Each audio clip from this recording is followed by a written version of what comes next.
Alam naman po siguro nating lahat na si Dogecoin ay nagsimula bilang isang meme coin. Ngunit ngayon, isa na itong higante sa mundo ng cryptocurrency. Sa kasalukuyan, muling pinag-uusapan ito dahil sa tinatawag na bull flag structure, kung saan ay maaring magpataas sa presyo nito ng hanggang 90 cents or 0.90. Ano nga ba ang ibig sabihin ng pattern na ito? Ayan ang siyang ating pag-uusapan sa video na ito. Pero bago po tayo magpatuloy, ay nais ko lamang po munang bigyang linaw ang aking disclaimer kung saan ang nilalaman po ng video na ito ay hindi po ito isang financial advice. For education and information purposes lamang po ang layunin nito. Ano nga ba ang bull flag structure at paano po ito gumagana? Ang bull flag structure ay isang pattern sa chart na nagpapakita po ng pansamantalang paghinto o consolidation matapos ang mabilis na pag-akyat ng presyo. Para itong bandila kung saan ang flagpole ay ang initial surge at ang flag naman o yung kanyang watawat ay ang panahon ng kanyang stabilization. Dito po sa kaso ni Dogecoin ay dalawang bull flags ang nabuo. Ayan.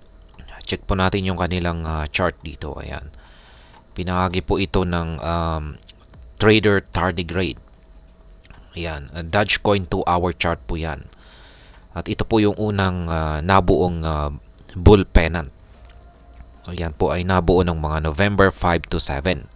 Nag-umpisa po ito sa presyong 0.1677 at umabot po hanggang 0.2187.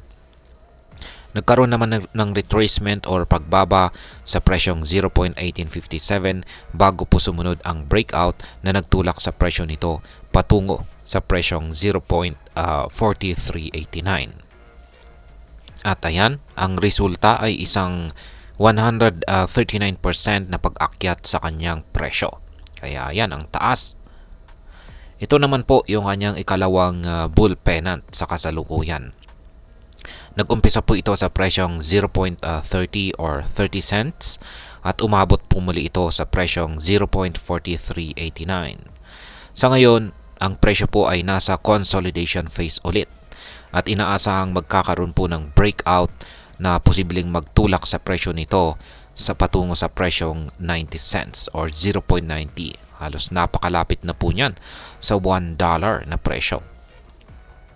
Ngayon ay ano po ang posibilidad ni Dogecoin na maabot ang presyong ito? 0.90. Ayon po sa market analyst na si Trader Tardigrade, ang kasalukuyang bull pennant ay nagpapakita po ng positibong senyales para kay Dogecoin. Ang breakout na ito ay maaaring magresulta po sa isa pang 139% na pag-akyat na siyang magdadala sa presyo nito sa 0.90. Bukod pa rito ay may mga bagay na sumusuporta sa posibilidad na ito. Unang-una ay ang whale accumulation. Kamakailan lamang, bumili ang mga whales ng 160 million na Doge sa loob lamang ng 24 oras. Ang ganitong galaw ay nagpapakita po ng mataas na kumpiyansa sa market. Pangalawa ay ang bullish sentiment.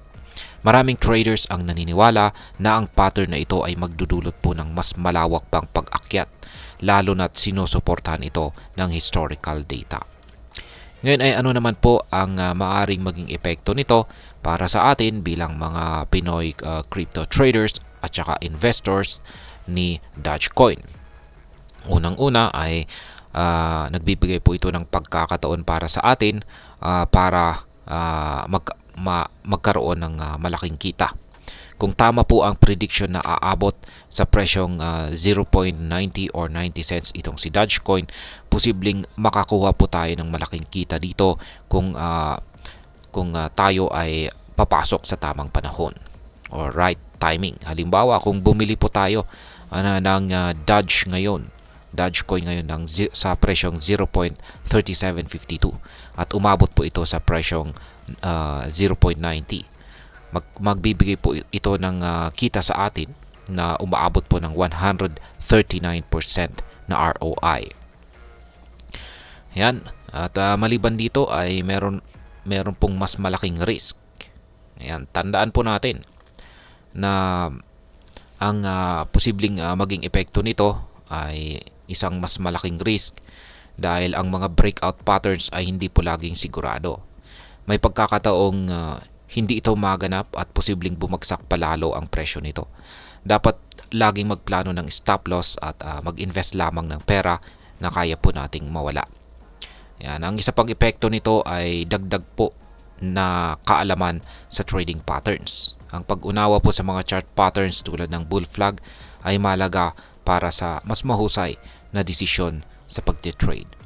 Ngayon ay ano naman po ang aking masasabi tungkol dito. Ang bull flag structure ni Dogecoin ay isang promising na indikasyon ng posibleng pag-angat ng presyo nito. Ngunit gaya ng ibang trading strategies, may kaakibat po itong risk. Para sa mga Pinoy traders, magandang oportunidad ito upang mahasa ang ating kaalaman sa technical na aspeto ng trading habang sinasamantala po natin ang potensyal ni Dogecoin. Kaya ang payo ko ay huwag pong magmadali. Pag-aralan muna ang market, sundan ang mga galaw ng mga whales at tiyakin na may sapat tayong impormasyon bago po tayo mag-invest. Sa mundo ng cryptocurrency, ang maingat na diskarte ang siyang susi sa tagumpay. At ayan, hanggang dito na lamang po tayo sa video na ito mga ka-crypto. Sana po ay inyong nagustuhan ang aking paliwanag sa video na ito. Kung inyo po itong nagustuhan, pakiclick lamang po ang like button nito. Marami pong salamat sa panonood. Ingat po tayo lagi at God bless po sa ating lahat.